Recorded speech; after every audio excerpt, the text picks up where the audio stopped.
Assalamualaikum warahmatullahi wabarakatuh. Berjumpa kembali dengan saya Didi Kusuma hari ini dengan pokok bahasan kita sistem pencernaan makanan pada manusia.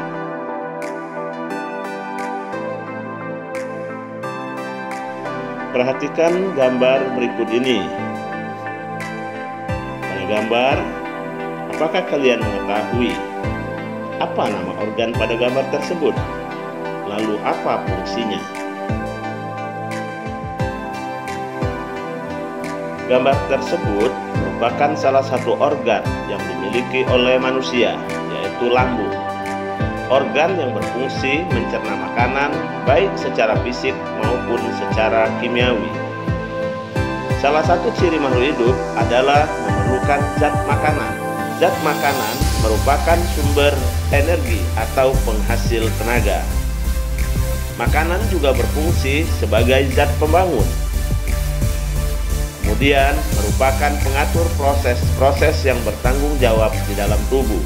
Selanjutnya, zat makanan sangat penting untuk menjaga pertahanan tubuh dari serangan berbagai penyakit.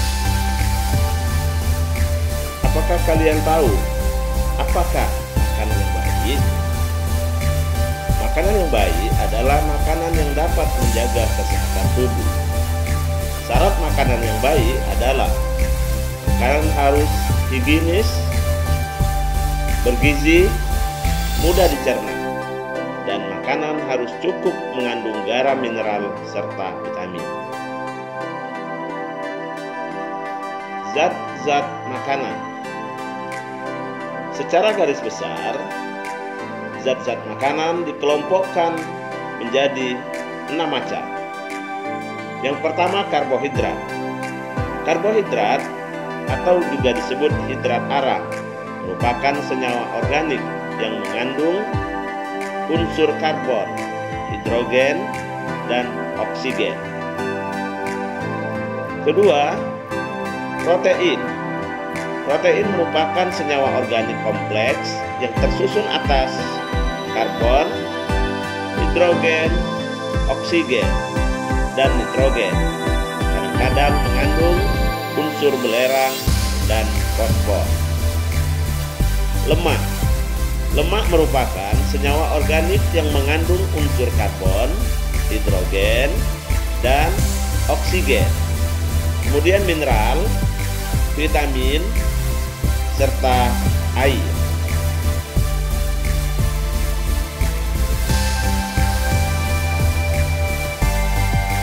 Selanjutnya, mari kita bahas satu persatu zat makanan tersebut. Karbohidrat. Karbohidrat berfungsi sebagai sumber energi utama. Setiap 1 gram glukosa mengandung 4,1 kalori. Karbohidrat merupakan bahan pembentuk senyawa kimia lainnya seperti lemak dan protein. Menjaga keseimbangan asam dan basa, selulosa membantu proses pencernaan makanan di dalam saluran pencernaan makanan. Dalam bentuk laktosa membantu penyerapan kalsium. Karbohidrat di alam terdapat dalam bentuk monosakarida, disakarida, dan polisakarida.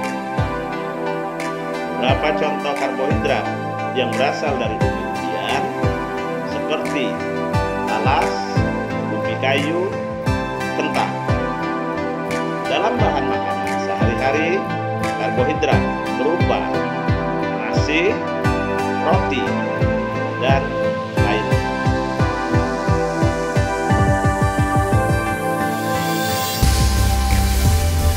Zat makanan berikutnya adalah protein.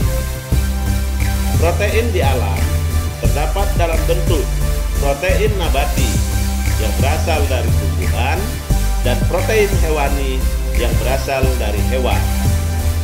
Contoh protein nabati berasal dari kacang-kacangan, sedangkan protein yang berasal dari hewan seperti ikan, telur, daging, susu, Protein juga berfungsi sebagai bahan sintesis substansi penting seperti hormon.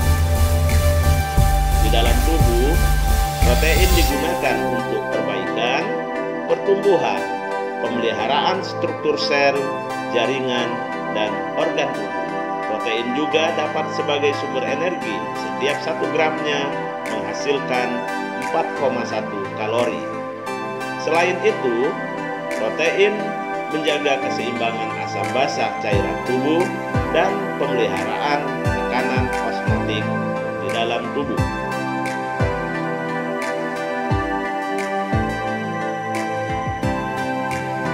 Selanjutnya, lemak atau lipid. Lemak atau lipid tersedia dalam bentuk lemak sederhana, lemak campuran, dan lemak asli. Lemak atau lipid merupakan penghasil energi yang besar, karena setiap 1 gramnya mengandung 9,3 kalori. Lemak berfungsi sebagai pelarut vitamin A, D, E, dan K, pelindung organ tubuh karena membentuk bantalan lemak. Selain itu, dapat menjaga tubuh dari kedinginan sehingga bersifat sebagai isolator. Dan lemak juga digunakan sebagai penyedap makanan. Lemak dapat menahan rasa lapar karena proses pencernaan yang cukup lama dan energi yang dihasilkan cukup besar.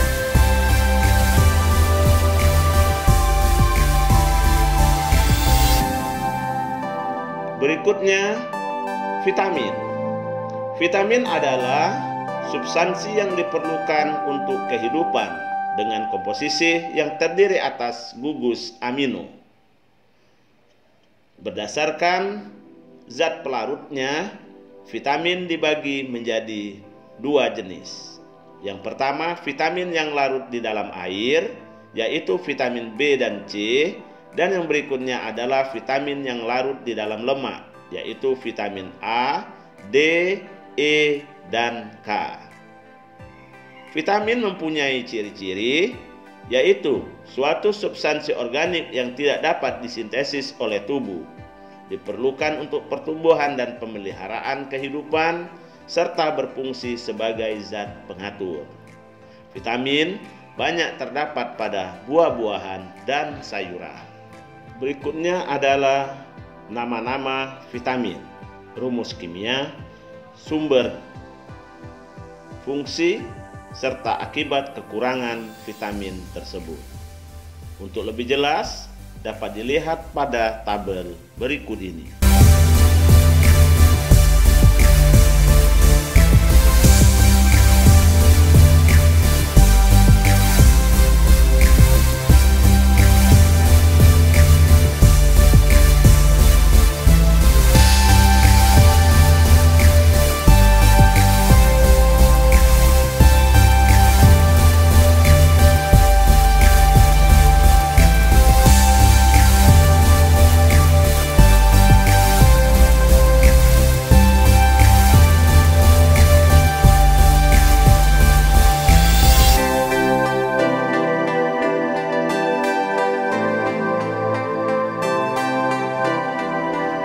Zat makanan yang kelima adalah mineral. Mineral adalah zat kimia yang terdapat di dalam bahan makanan. Mineral dibagi menjadi 2 bagian utama. Yang pertama adalah makroelemen, yang kedua adalah mikroelemen. Makroelemen merupakan unsur-unsur yang diperlukan oleh tubuh dalam jumlah besar. Kalium, fosfor, natrium, klor, kalium, magnesium, dan sulfur. Sedangkan mikroelemen adalah unsur-unsur yang diperlukan tubuh dalam jumlah sedikit. Contohnya adalah zat besi, yodium, klor, tembaga, dan seng. Di dalam tubuh, mineral berfungsi untuk membentuk bahan tulang sebagai zat pengukur, proses pembekuan darah, respon saraf, pengangkutan oksigen ke seluruh bagian tubuh,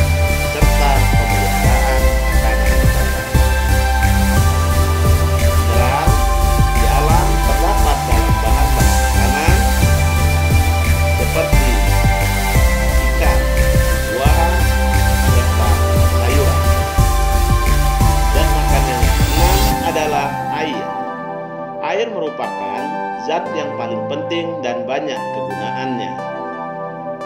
Air dibutuhkan di dalam tubuh ataupun diperoleh oleh tubuh, baik secara langsung maupun secara tidak langsung. Secara langsung, air diperoleh dari air minum, sedangkan secara tidak langsung dari bahan makanan, misalnya dari buah-buahan dan sayuran yang banyak mengandung air. Air berfungsi untuk melarutkan berbagai macam zat, contohnya melarutkan vitamin dan mineral.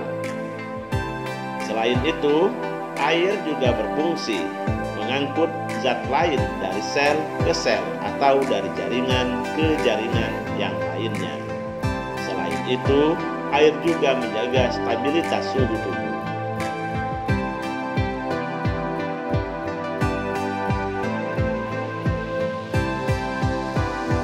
Setelah kita mempelajari beberapa zat makanan, berikutnya kita akan menghitung basic metabolic rate, yaitu energi yang diperlukan oleh tubuh dalam kondisi istirahat total. BMR untuk pria dan wanita yang berusia 50 tahun ke bawah adalah: untuk BMR pria yaitu 1 kali berat badan dikali 24 jam, sedangkan BMR pada wanita 0,9 kali kilogram berat badan dikali 24 jam. Sedangkan untuk pria dan wanita yang berusia di atas 50 tahun, pada pria 0,9 dikali kilogram berat badan dikali 24 jam. Pada wanita 0,8 kali kilogram berat badan dikali 24 jam. Setelah membahas tentang zat-zat makanan, berikutnya kita akan membahas sistem pencernaan makanan pada manusia. Sistem pencernaan makanan pada manusia terdiri atas alat-alat ataupun organ pencernaan makanan serta proses pencernaan makanan. Alat pencernaan makanan ataupun organ pencernaan makanan yang kita bahas adalah: yang pertama, saluran pencernaan makanan mulai dari mulut hingga ke anus, yaitu mulut, peka, kerongkongan, lambung, usus halus, usus besar, dan anus. Sedangkan kelenjar pencernaan makanan, kelenjar ludah, hati, dan pankreas. Mekanisme pencernaan makanannya terjadi secara mekanis dan secara kimiawi. Pencernaan secara mekanis adalah pencernaan makanan dengan bantuan gigi dan otot-otot pada lambung. Sedangkan secara kimiawi, pencernaan makanan dengan bantuan enzim. Untuk lebih jelas, saluran dan organ pencernaan makanan dapat dilihat pada gambar berikut ini. Bagaimana? Sudah cukup jelas, bukan?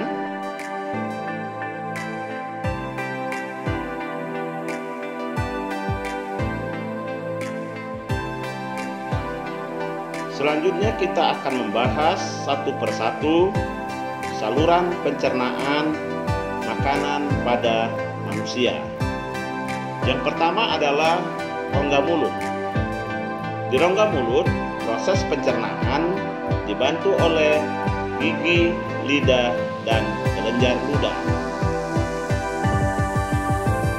Gigi pada manusia terdiri atas gigi seri, gigi taring, gigi geraham depan, dan gigi geraham belakang. Untuk lebih jelas, pada gambar tampak struktur gigi. Berikutnya faring. Faring merupakan bagian rongga mulut sekaligus bagian atas tenggorokan. Untuk lebih jelas, letak faring dapat dilihat pada gambar. Pada faring terdapat glotis, di mana glotis ini mempunyai klep yang disebut dengan epiglottis. Panjang faring sekitar 7 cm. Selain dibantu oleh gigi, pencernaan makanan di dalam rongga mulut dibantu juga oleh lidah, di mana lidah berfungsi membantu mengaduk makanan yang ada di dalam rongga mulut, mendorong makanan pada waktu menelan, membantu membersihkan mulut, bersuara, dan sebagai indera pengecap. Selanjutnya adalah kerongkongan. Di kerongkongan tidak terjadi pencernaan, hanya gerak peristaltik. Gerak peristaltik merupakan gerakan yang ditimbulkan oleh gerakan otot polos memanjang, otot polos melingkar. Bagaimana proses gerakan peristaltik pada saat menelan makanan dapat dilihat pada gambar. Secara struktur, kerongkongan terdiri atas 3 lapisan dinding. Lapisan luar disebut dengan selaput jaringan ikat, lapisan tengah adalah otot polos, dan lapisan dalam adalah jaringan epiter. Saluran pencernaan makanan berikutnya adalah lambung. Bagian saluran pencernaan berupa kantung besar yang terdapat di dalam rongga perut. Lambung dibagi menjadi 3 bagian. Bagian atas disebut dengan fundus, bagian tengah disebut dengan kardiak, sedangkan bagian bawah disebut dengan pilorus. Di bagian lambung menghasilkan getah lambung yang mengandung bermacam-macam zat seperti air, ion-ion, garam organik, HCl, dan enzim pencernaan.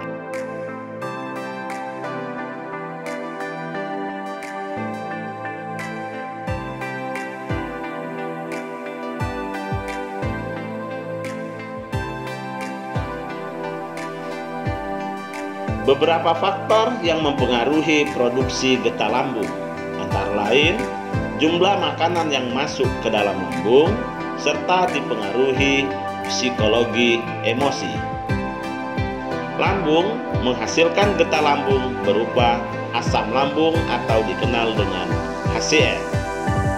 HCl berfungsi mengubah pH di dalam lambung menjadi lebih asam, mengaktifkan enzim yang dihasilkan oleh getah lambung, mengatur membuka dan menutupnya klep antara lambung dan usus 12 jari, serta merangsang sekresi getah lambung.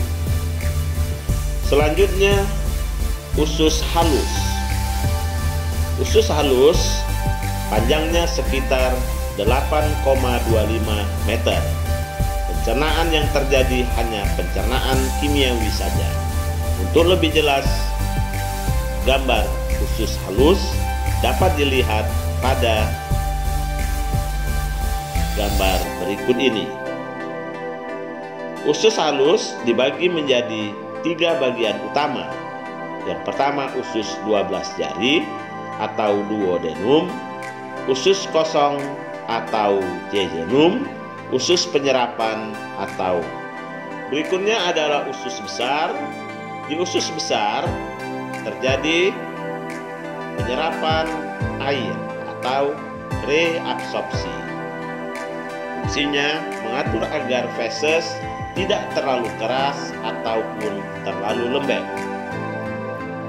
Selanjutnya, usus besar ini ada 2 bagian utama. Ada usus tebal atau disebut dengan kolon, dan poros usus disebut dengan rektum. Bagian akhir dari usus besar adalah anus, yang merupakan muara akhir dari saluran pencernaan makanan.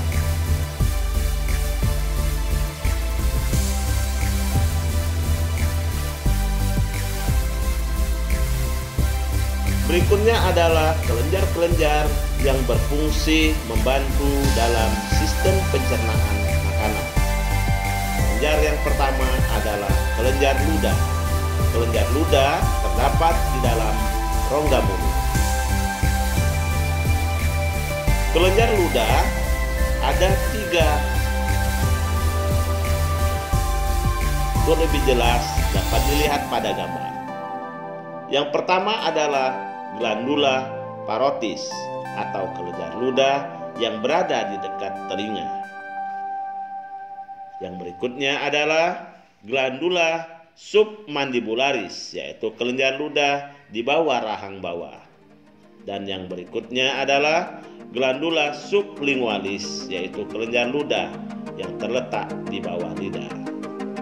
Kelenjar ludah menghasilkan fetialin yang berfungsi untuk mencerna karbohidrat menjadi glukosa di dalam rongga. Kelenjar ludah atau air liur berfungsi memudahkan penelan dan pencernaan makanan. Selain itu, mencerna makanan secara kimiawi karena menghasilkan enzim fetialin. Air ludah juga berfungsi melindungi selaput rongga mulut dari asam, basah, panas, dan dingin.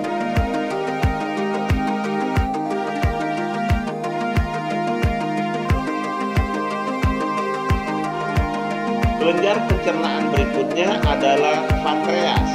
Pankreas merupakan kelenjar memanjang yang terdapat di belakang lambung yang menghasilkan getah pankreas. Getah pankreas berisi tripsinogen. Karbohidrase pankreas berupa disakarase, lipase pankreas atau stepsin, serta garam natrium karbonat. Berikutnya, kelenjar yang membantu dalam sistem pencernaan makanan adalah hati. Hati merupakan kelenjar pencernaan terbesar yang terdapat di dalam tubuh, berwarna coklat kemerahan, terletak di dalam rongga perut sebelah kanan di bawah diafragma. Hati berfungsi membentuk empedu dalam sistem pencernaan. Empedu berfungsi mencerna dan membantu penyerapan lemak dan berperan dalam proses ekskresi. Selain itu, hati berfungsi sebagai tempat penyimpanan beberapa zat, terutama glikogen dan vitamin. Tempat pembentukan sel darah. Juga hati berfungsi menetralkan senyawa yang bersifat racun dan sebagai organ ekskresi.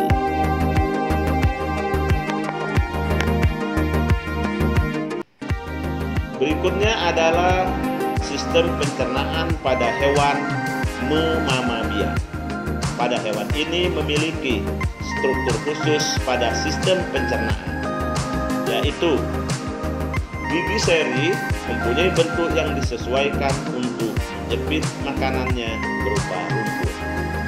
Gigi geraham belakang besar berbentuk datar dan lebar. Rahang bergerak menyamping untuk menggiling dan menggilas makanan.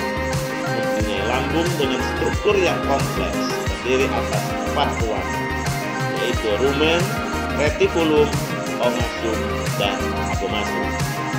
Ususnya lebih panjang dari usus hewan karnivora dan omnivora, dan di dalam usus hidup koloni bakteri yang membantu dalam proses pencernaan.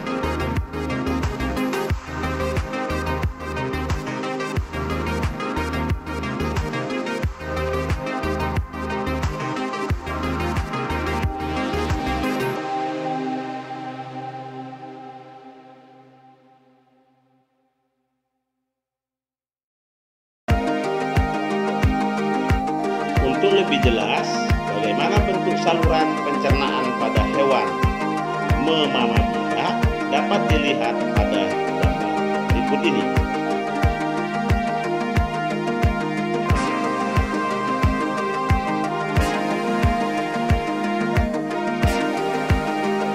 Lalu, bagaimanakah urutan proses pencernaan hewan tersebut. Rumput dikunyah di dalam mulut, lalu melalui esofagus, rumput masuk ke dalam rumen atau perut besar, di mana di bagian ini terjadi pencernaan dengan bantuan mikroba atau bakteri. Selanjutnya, pada saat hewan tersebut istirahat, rumput yang ada di dalam rumen atau perut besar dimuntahkan kembali ke dalam mulut. Lalu proses pencernaan yang terjadi adalah makanan dikunyah kedua kalinya hingga lebih sempurna. Setelah dikunyah, rumput atau makanan akan masuk ke bagian retikulum, mana pada bagian ini makanan difermentasi oleh bakteri anaerob dan protozoa. Selanjutnya, makanan akan masuk ke sum dan selanjutnya ke abomasum. Di sini terjadi pencernaan dengan bantuan enzim pepsin.